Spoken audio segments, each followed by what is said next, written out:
Oh, good morning, everyone. It's nice to see you again. Thank you for coming. Okay,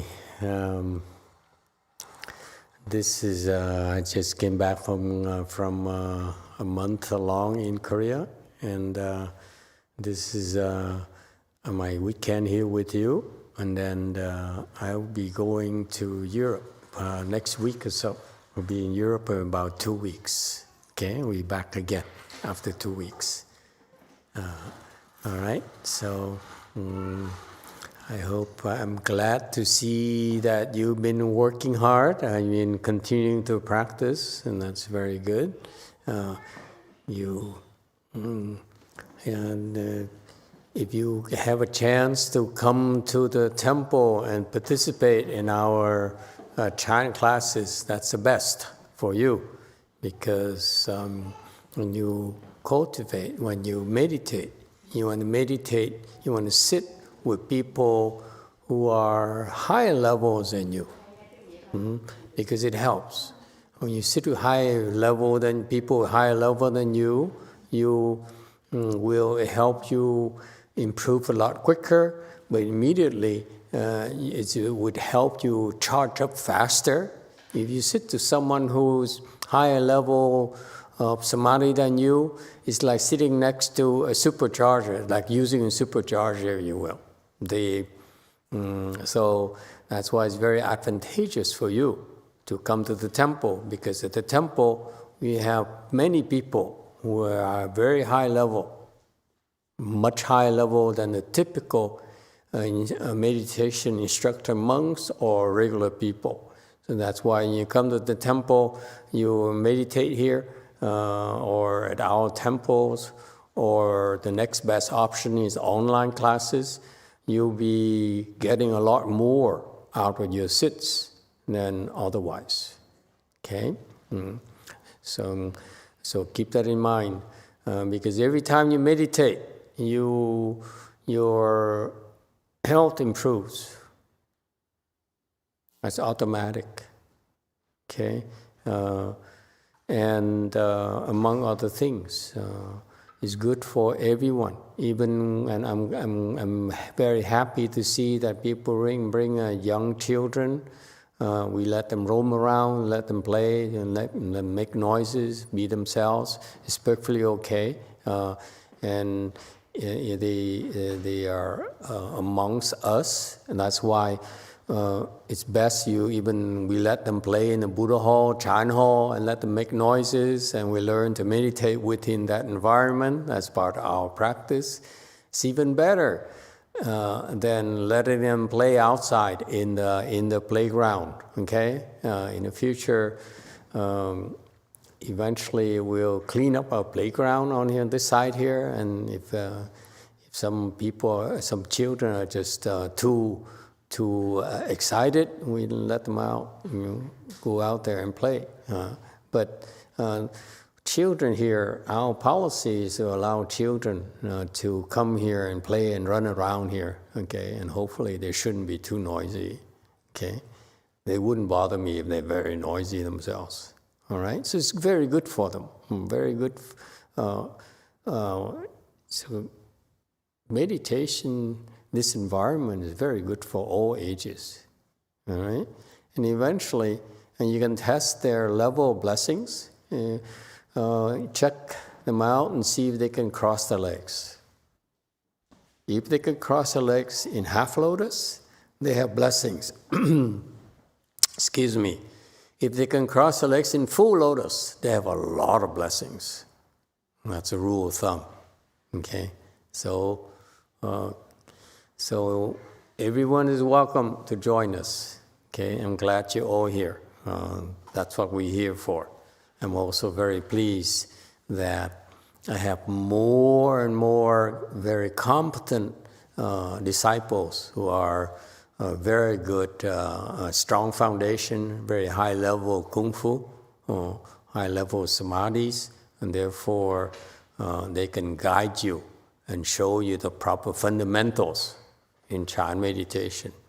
Okay, we've been training these people, our people, for quite a while, And not just a matter of time, but they've been improving a lot, so they know they have the proper fundamentals, they have a proper techniques, and they can do hand-holding for you. Chan meditation is a personal thing. It's not simply meditation training for us, and not simply sitting there.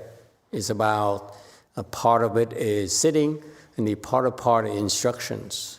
Okay, sitting is you need to have an ideal environment for sitting, like our temples, our way places, our online classes, okay, and so forth. That's the time you need to spend, to develop your own skills, okay? And the other part is equally important that we will not find in the typical meditation centers is instructions. We teach you, give you the proper fundamentals, and one thing that we started 2 years ago is that we started putting more emphasis on the certain teaching. Okay, so you look at my Chinese instruction for the last 15, 16 years. Up until 2 years ago, I chose the traditional Wei-Yang style from my Chinese master, Master Xunhua. Okay, very sound fundamentals. And 2 years ago, I started switching to more advanced levels. Advanced levels means that it can accommodate not just high level, but also low level as well. Certain teachings for every single level.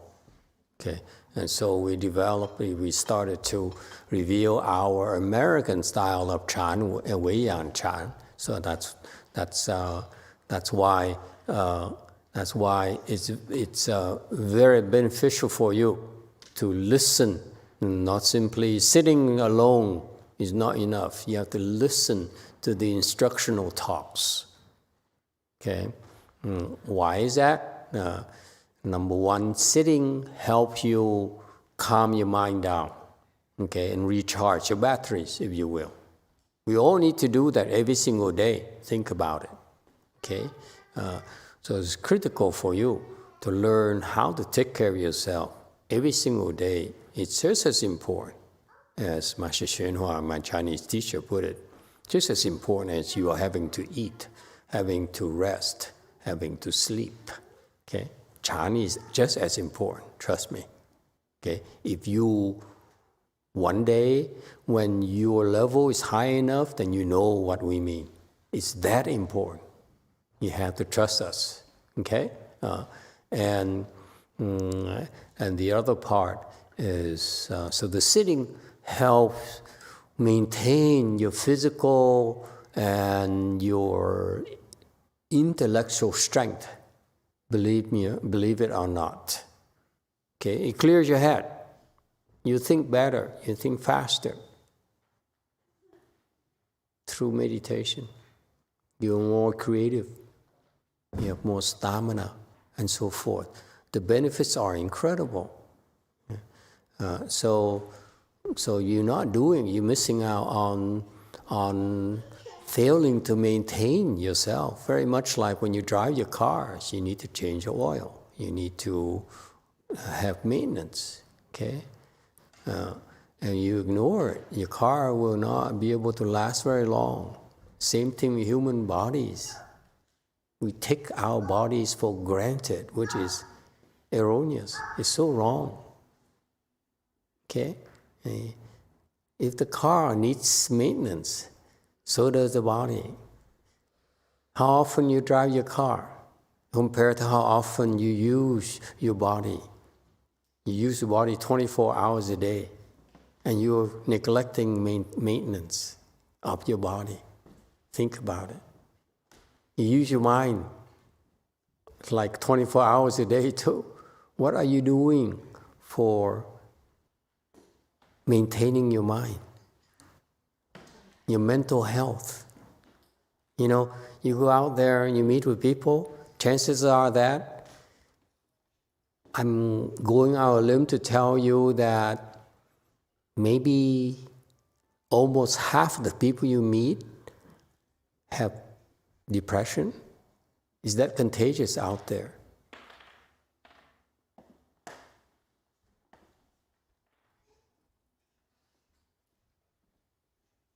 And when you near people who have depression, you receive depression influence. It affects your mental health, makes you more prone to getting depressed. And meditation is really the only way to deal with those mental issues. There's nothing else out there. It doesn't matter what the therapist says.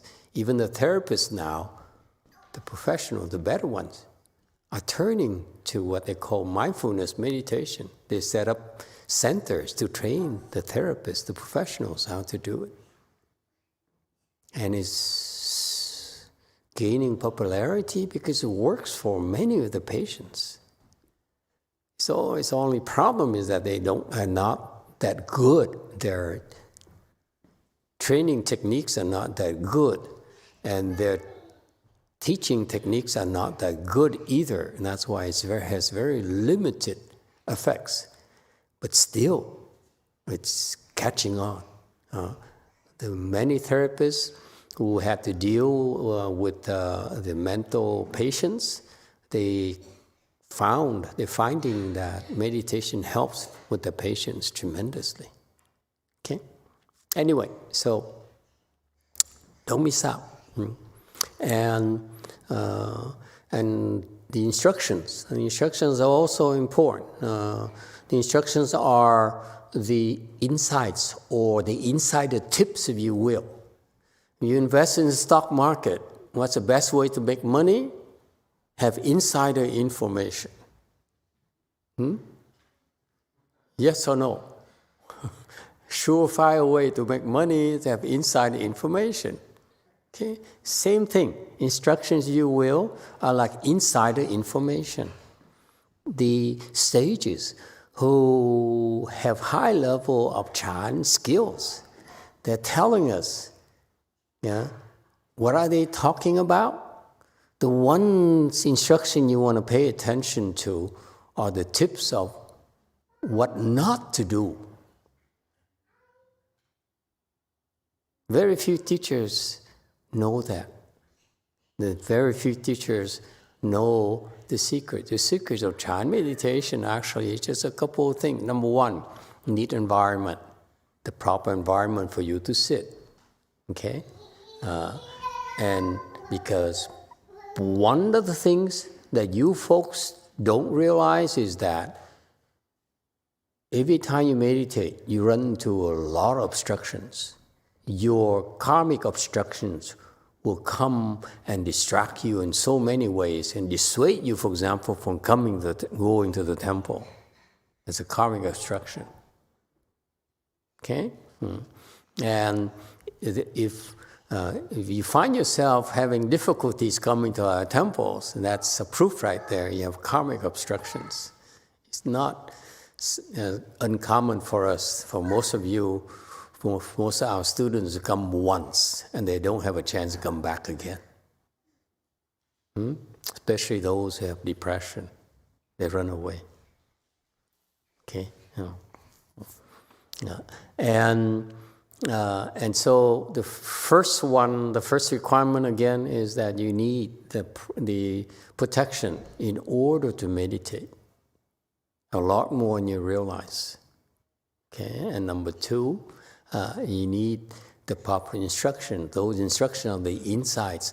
What is that? You pay attention to the instructional talk, it actually reveals here and there what you're doing wrong that's preventing you from making progress. Okay? Those are the two aspects. So anyway, so that's why I always spend a lot of time talking to you and together with you learn from the Chinese Chan masters who excel at this game and this skill, this world called the Chan world. Okay, in particular today on Saturday mornings here in the U.S., we study the Chan Master here today. We are learning about the song Enlightenment, a very famous product of Master Yung Cha, who is a seventh crown Bodhisattva. So he's, guess what? We have some visitors today, Heinz and Ruth. Hey, good to see you. Thank you for coming. Hey, everyone, say hello to them. Yeah? All right, yeah. You sit anywhere you like. And so Master Yung Cha has a very famous work, the Song Enlightenment, which tells what he says after he became enlightened, from studying under Master, the sixth patriarch, Master Hui Neng, which we'll discuss his sutra after lunch here today as well, part of the Sutton teaching investigation. So Master Yung Cha came back to his village and wrote this work called Song Enlightenment, which documents his insights. He says, I'm enlightened now, so this is what I understand, this is what I see, I'd like you to know. It's very, very famous. The Chinese really revere this work. And that's why we go through this, to enhance to increase the depth of our understanding. And you see that you can learn a lot from these sages. All right? So now we continue, and don't worry, it's a long work. So instructions about bits and pieces, don't worry, you don't need to, not everything is applicable to you. But not now, at least. But as you hear these words, these insights, these tips, one day they'll become useful to you. Could be today, could be tomorrow, could be next lifetime, okay? So it's a good investment. That's why we spend a lot of time discussing Chan through these instructional talks. Okay, we are on slide 59. It's still after 4 or 5 months. We started 4 or 5 months ago, and we're still on at the first few pages of the text itself. So he says, Master Yung Cha, and context-wise, he says, I will say things right now. I will reveal things to you that maybe are difficult for you to accept or understand.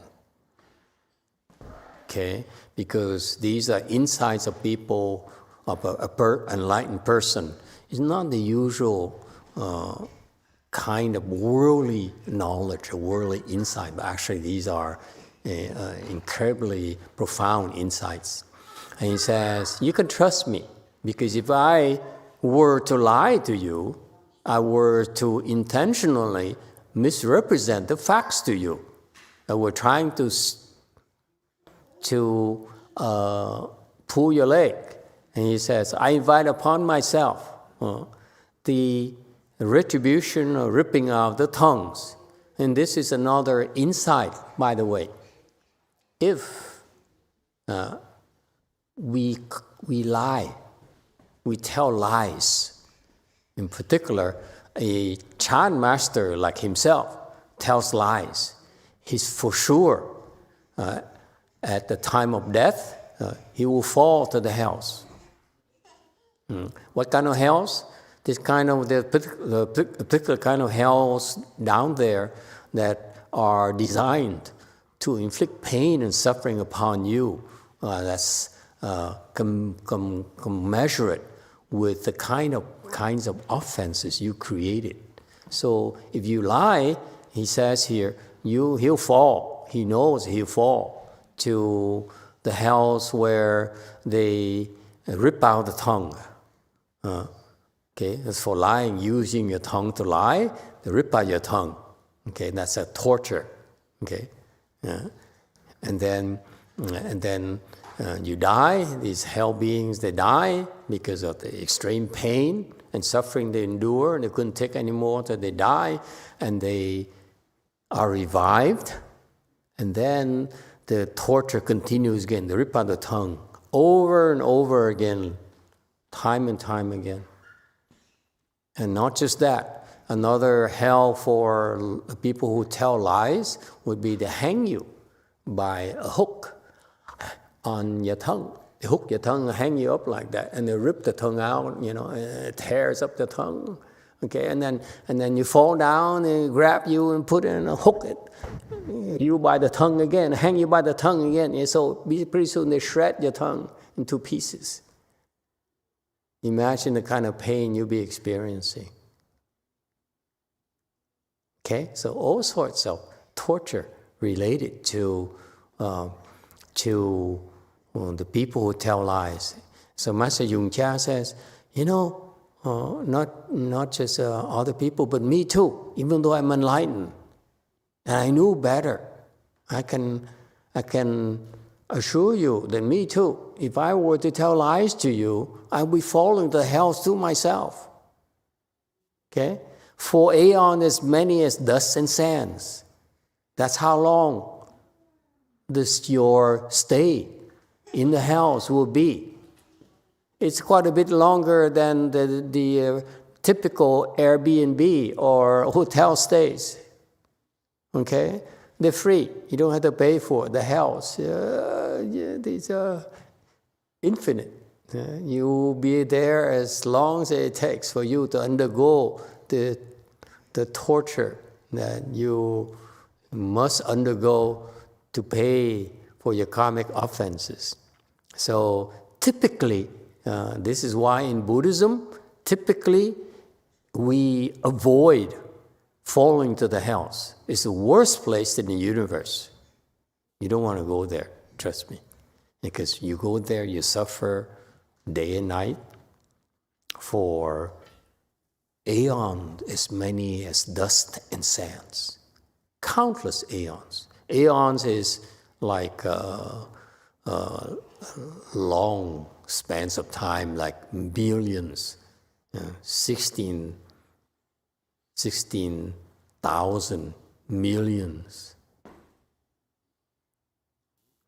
years, one aeon. All right, next, 60. And then he says, with sudden enlightened understanding of the dhyana of thus come ones, he says, so it's very, he's enlightened. And he's not just enlightened, his level of enlightenment is pretty remarkable. He's a seventh ground level of enlightenment. In Buddhism, even enlightenment, not just your samadhi, but after you become enlightened, your level of enlightenment also has gradations as well. So for Master Yung Chia, he's the seventh ground, so he's like top third, if you will, of enlightenment level. So it's pretty high. Okay, not many Chinese monks would be able to reach that level. And basically, he's considered to be the seventh patriarch in Chinese Chan back then. Okay, so his level is pretty remarkable. And he says, with sudden enlightened understanding of the Buddha's dhyana, a sudden enlightenment. This refers to the fact that enlightenment is always sudden. Okay, this is why if you understand Chan, you understand how to teach Chan, then you will understand, like the advanced teachers will understand how to do certain teaching, how to convey the certain teaching to you. Okay, that's why my teacher, Master Xinhua, he trained my generation, and his instructions are more geared towards up to the level of Master Yung Chia, okay, which is incredible already. Ours more a broader range from the Yung Chia's level to much higher as well. Okay, the sudden teaching is that beyond seventh ground and higher, that's when you begin to understand sudden teaching. Below that, they don't get it yet. Even eighth ground, like Xu Yun, he still doesn't get it. Okay, it has to be higher. But regardless, at the level of enlightenment here, enlightenment in American Chan is that we're talking of first ground bodhisattva, second ground, third ground, so forth. When you become enlightened, it's called sudden enlightenment. Is that clear? Okay? It's not that enlightenment is called sudden enlightenment. He's basically saying that here in the song Enlightenment is that I'm enlightened, which is not because he's trying to sell to you, trying to boast about himself. It's an act of compassion. Because back then, in China, Chan was new. They didn't have a lot of people who accomplished this level of enlightenment. So he says, I'm enlightened. You can trust me. Okay? And so that's why I'm enlightened through the Chan practice of the Tathagatas, of the Tathagam ones. So this is the fundamental Chan enlightenment to the very sound Buddhist Chan practices. Yes, sir. 7. Thank you, Master. I really appreciate you explaining that enlightenment is always sudden. Can you talk a little bit more about why that is and maybe how that happens? Enlightenment is sudden because of its nature. Enlightenment is not gradual at all. Okay, and that's all you need to know. I don't want to go too much in detail. There's some things where we don't tell you. It's something you must experience yourself. You experience enlightenment, you see that it's sudden. It's not gradual at all. Okay, and when is your turn to become enlightened? Because you all will become enlightened. No two ways about it. It's a matter of time. What we're doing here, if you're not enlightened yet, we're helping you build a foundation for that. So the foundation is very important. Okay, your house without foundation cannot last long, cannot build up high. Okay, so you eventually, when you reach the level of enlightenment Mahayana, you begin to understand it's sudden. Okay. Yes, go forth. I'm Adolfo Master. I have a question about the technical term Buddha meditation per Master Yongjia's Song of Enlightenment. Because nowadays when the layman terms used in the Buddha meditation that similarly to Anapanasati meditation, which is a lot of branches who advocated that breathe in, you still the mind, and breathe out, you smile, something like that. They called it Buddha meditation. The way we practice here, they call that Patrus meditation, because there are 2-3 branches of meditation nowadays, and they call the way Chinese monk and nun practice, they call it Patrus meditation, and other term they use more or less the Theravada meditation. They call it Buddha meditation. Is it the same as the expression Master Yung Cha used it, or it's just coincident the Buddha meditation he used? Good question. Anyone would like to field the questions?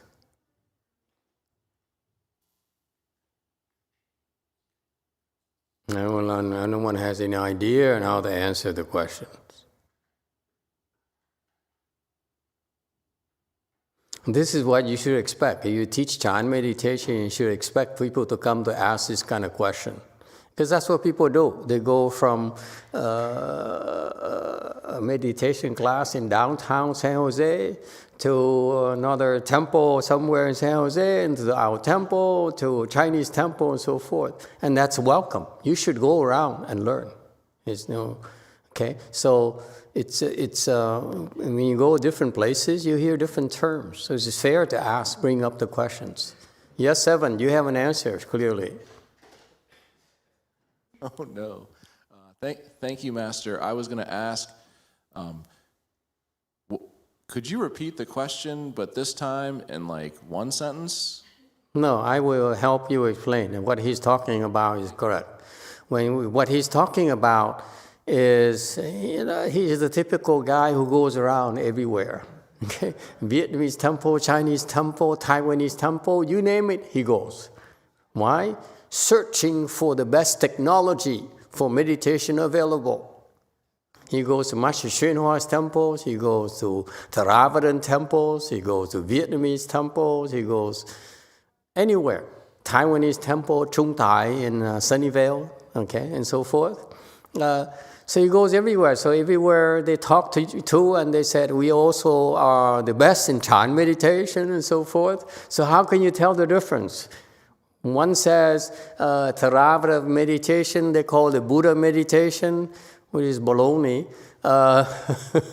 Or the Chinese, they call it patriarch meditation. Yeah, that's what the Chinese Chan says. We have patriarch meditation, which means that our meditation is based on the patriarchs' lineages. The Theravada do not have lineages. Hinayana do not have Chan lineages. Okay? Well, at least they died already. They cannot survive the test of time. Okay? Whereas the Chinese Chan, Mahayana Chan, they have something called patriarchs, because the patriarchs are the certified enlightened teachers in a Chan world. If over in China, you call it, back then, at Master Hsuan Hua's generation, not my generation anymore. Okay, we don't know what's happening in China in my generation anymore. Master Hsuan Hua's generation, my teacher's generation and above, there's something called patriarchs Chan, where they actually are certified by patriarch, meaning they are enlightened teachers, like Yung Cha is a patriarch Chan. Okay, so Master Yung Cha is teaching patriarch Chan. Master Hsuan Hua is teaching patriarch Chan. So what's the difference between Master Patriarch Chan of Master Yung Cha versus Master Hsuan Hua? That should be the question. Okay, even then the Buddha's meditation, as the Theravadins called it themselves, there's a difference too between Temple A versus Temple B, between Thai meditation versus Sri Lankan meditation. There's a clear difference to me. They call it Theravada meditation to say the same thing as called a patriarch meditation. I assure you, Yung Cha's meditation skills are much lower than Master Hsuan Hua's Chan patriarch skills. Why? Because Master Hsuan Hua's level is much higher than Yung Cha. Yung Cha is only 7th rank Bodhisattva. Master Hsuan Hua is much higher than that. Yes, Evan. Thank you, Master. So the question to answer is, how do you tell who has the best Chan meditation technology? Correct? That's right. Bottom line is, you should not go by names alone. Even if people say, I'm the Buddha's Chan meditation, then the real question is, how far can it take me? Me. I'm not talking about anyone else. You should ask for yourself. How far can I go with this? You go and pay for your tuition fees at university. You want to go, can I go for a master's degree? Can you teach PhD? Okay? Because some schools that teach PhD, usually they build the foundation from freshman's level. Right? They prepare their own students. So the better universities, they help their students build a much better foundation at the bachelor's level. And then you go to master's degree level and so forth. Okay? The foundation is built gradually like that. So that's why I prefer, to go to university if I were to send my children, that will help them build a much stronger foundation, so that they can go much further. Okay? So that's why in order to build a skyscraper, you need to have the technology to build the foundation so that it can go as high as possible. Yes? Same thing with meditation. They call it Buddha meditation. Then in my mind, I look at them. I look at the Thai monks. I look at the Sri Lankan monks. I look at the Cambodian monks. I look at you name it. I say, I don't look at the names. I look at the teacher. I look at the lineage of teachers. How far they get.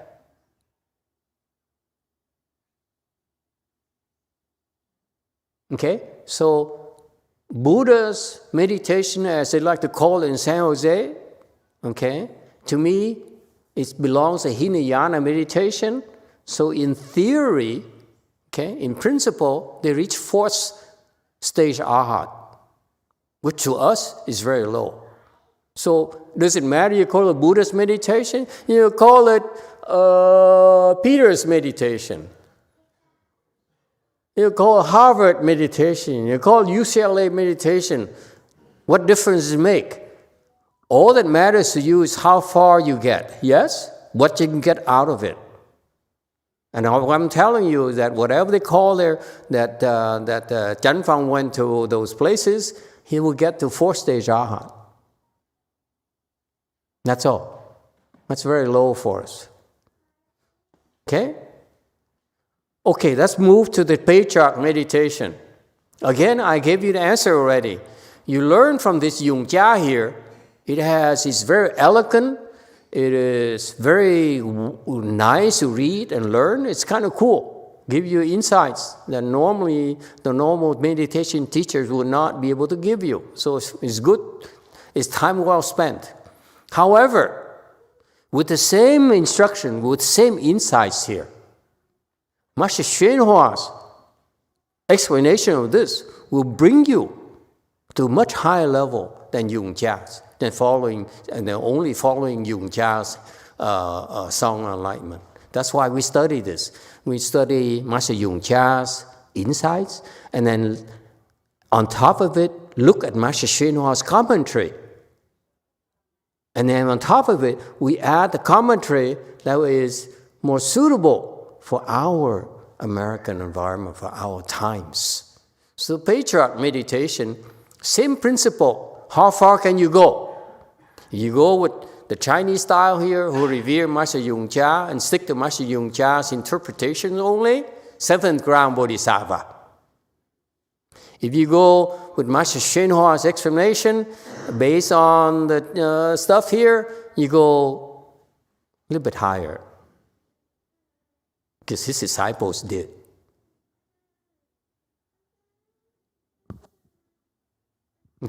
So I don't go by names. You can call yourself, what do we call it? Malcolm's meditation or something? Malcolm's lineage? I don't care. I don't care as Harvard, UCLA. I want to look at what are the students' levels? Can they transmit that knowledge, transfer that knowledge to the next generation? How many PhDs have they produced? How many Nobel laureates have they produced? Is that we gauge, right? By our before we send our students, our children to schools, we look at the universities. They said, if I go into get a degree in physics, how many physics laureates do they have in that school?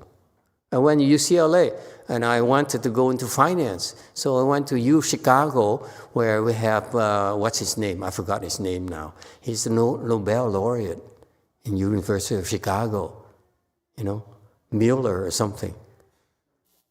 And, Chicago is very cold. So you know what he does? He used to be paid, like I'm told, $200,000. It's a long, long time ago. I'm sure it's $1 million nowadays per year as a professor. And a funny thing he says, I'm told that he loves to play tennis. So they have an indoor tennis court that he has reserved for him. That he goes there and plays tennis. Just for him. Okay? Lots of benefits. Anyway, it's gossiping. So you see, you want results for next generation. That's what you look at. What's in a name? It doesn't matter. Yes, 7, Malcolm. I'd like you to know Malcolm of the Malcolm Chan lineage. Master, I forgot what's the highest level. Is it 8th ground Bodhisattva, and then after that, do you 9th? Become a Buddha, or no, 9th. 9th ground Bodhisattva, and after that, the 10th. That's what I look at.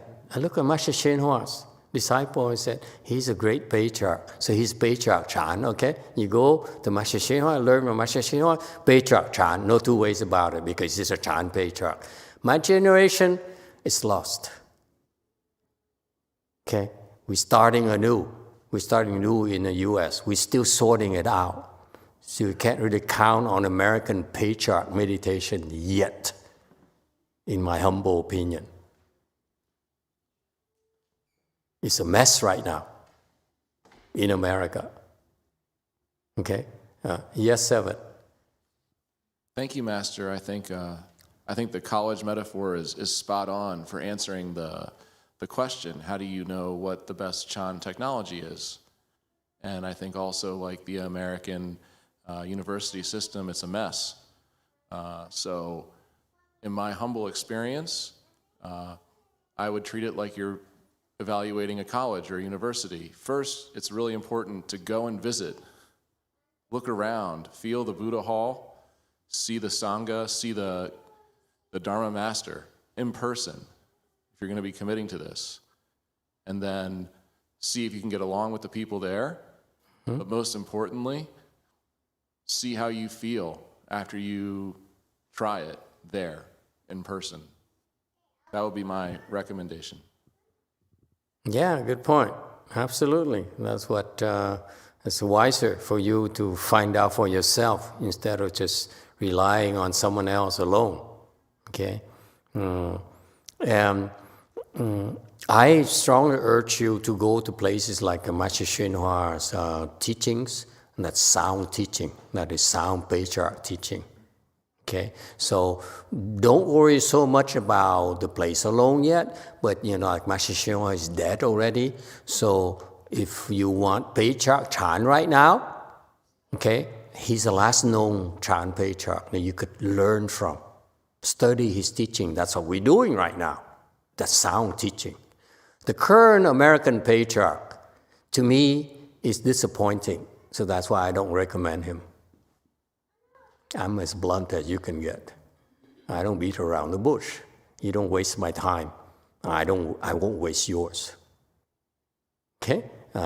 So that's why right now the American patriarchs, to me, is a disappointment. I'm very disappointed, to be honest with you. So I revere and look up to Master Shen Hua as the last known great teacher. So go back to his Chan teachings. Ignore the first American patriarch teaching. That's what I would tell you. Okay? Don't waste your time. Now, here, Master Shenhua, this Chinese commentary is Master Shenhua, and we keep it for you, for your reference, and also for you to see how sound the teaching is. He says, this is the insight that he gave us. He says, when we talk about enlightenment, okay, he's very clear. This is very important. That the current American patriarch cannot explain it this way. That's why I'm disappointed. That's why I have to go back to him. Master Shenhua says, when we talk about enlightenment in Buddhism, in Chan, there are two different aspects of enlightenment. The sudden enlightenment is enlightenment to the principles. But enlightenment to the principles, like a theory, is just a beginning. After you reach a level called sudden enlightenment, then you have to work on understanding how to use that level of wisdom to apply in your daily life. So enlightenment is, first of all, you say, I'm enlightened. I can see things differently now. That's called sudden enlightenment to the principles of enlightenment. Okay? But after you're there, then you continue to cross your legs every day. When you do that, then you understand how to apply your wisdom every day. Okay? And that's called become enlightened to the specifics. You enlighten first to the principles, and next you continue to cultivate and meditate. You don't stop. Okay? And that's when you become enlightened to the specifics, meaning that now I have wisdom. How do I solve my problem? How do I solve my cancer? How do I solve my mental illness? How do I help people solve mental illnesses? How do I help people heal from your cancer? That's enlightenment to specifics, specific circumstances, specific individuals, not just a theory alone. That's us. That Master Shenhua's insight that the current patriarch cannot have, does not have.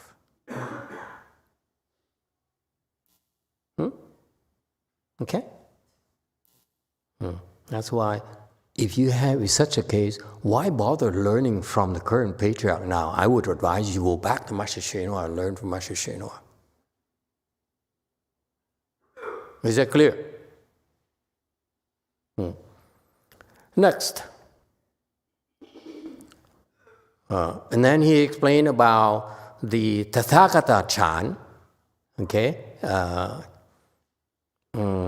And Master Shenhua here explained Tathagata Chan is he explained the principles of Chan. Why is it called Chan? Okay, and he explained that this is a fundamental explanation of Chan, or the meaning of Chan, or practice of Chan in Chinese, to the Chinese. Very sound. It's worth revisiting what it means, what they're teaching. You want to learn, or you want to skip this? You can skip it too. But you learn it, then you can compare it against the other Chinese teachers. You will not find anything more sound than the Chan teaching principles here that Master Shenhua brought up. It's consistent with all the other Chinese patriarchs' Chan interpretations. Okay? So let me remind you what he's saying. All right? He's saying that it's Chan because it means Jing Lu. Okay, and he explained Jing Lu in Chinese. He says, you have a lot of thoughts. When you sit, then the thoughts will become fewer and fewer and fewer. Okay? To the point where you you will have no more thoughts. That's why it's called Jing Lu, meaning Jing is to purify your thoughts. That's why Chan is called Jing Lu in Chinese, meaning that you purify your thoughts. What is the ultimate state of purified thoughts? Zero thoughts. Got that? This is Chan.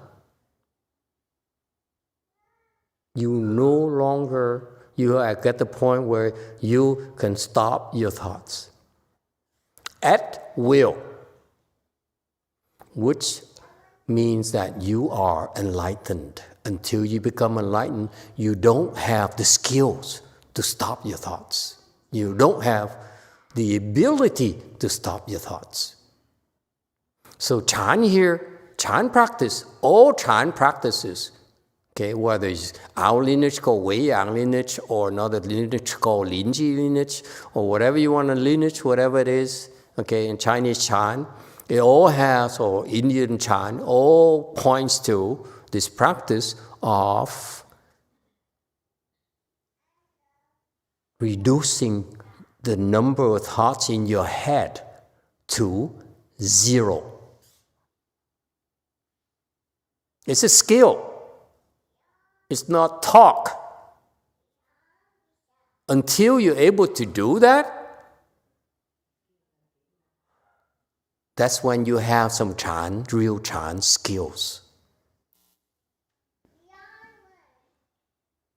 For example, the woman in the back there, okay, the one in purple jacket, okay.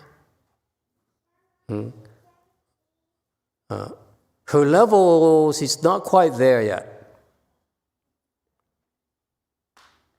She's a second stage arhat level, meaning that her thoughts are a lot lower than you newcomers, okay, who are still, oh, my legs are hurting, my legs are hurting, okay. Her legs are hurting, she says, yes, my legs are hurting, but she won't be whining as much as you are, okay. All right, so she can take the pain more than Malcolm Chan. Okay, that's the bottom line. Okay, she will not be complaining so much, but she's not at the level with which she can stop her thoughts yet.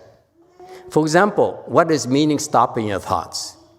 Meaning that when you're in pain, when your legs are in pain like that, what does it mean? Why is it important for you to be able to stop your thoughts? Because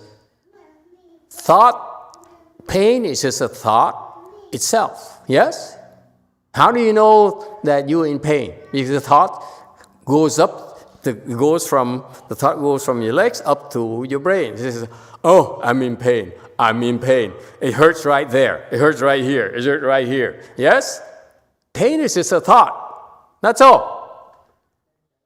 And why is it important for you to develop the ability to say, hey, cut it out? And you stop the pain immediately.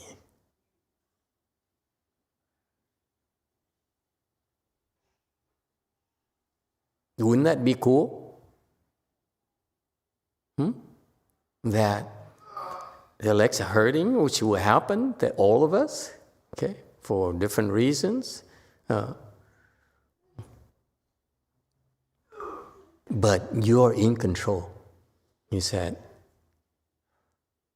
pain, stop. And it stops. It's your choice. You can say, stop it, or you can say, I will endure it.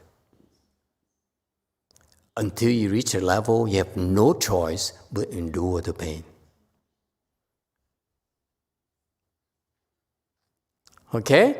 Next, another meaning the Master Xinhua explained, and it's a very typical Chan explanation, is 思维修, meaning that the cultivation of thoughts.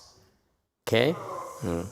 And this is where I feel Master Hsuan Hua Chan explanation sometimes falls short. It's too verbose. Okay? And it's good for lower levels, but it's not good enough for higher levels, okay, of Chan skills, higher level than Yung Jia. Okay, so Siu Wei Xiu is basically, let me explain to you that if you ask me instead of following the Chinese style, I would tell you this, the facts of life, if you will. Okay. Yes. You have something to say, young man? Okay. Endure. Yeah. Stop complaining, whining like a girl.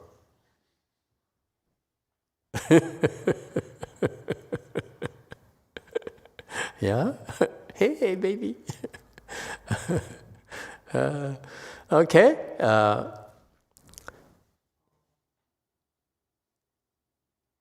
What is Chan practice? The Chinese can talk whatever they want to talk.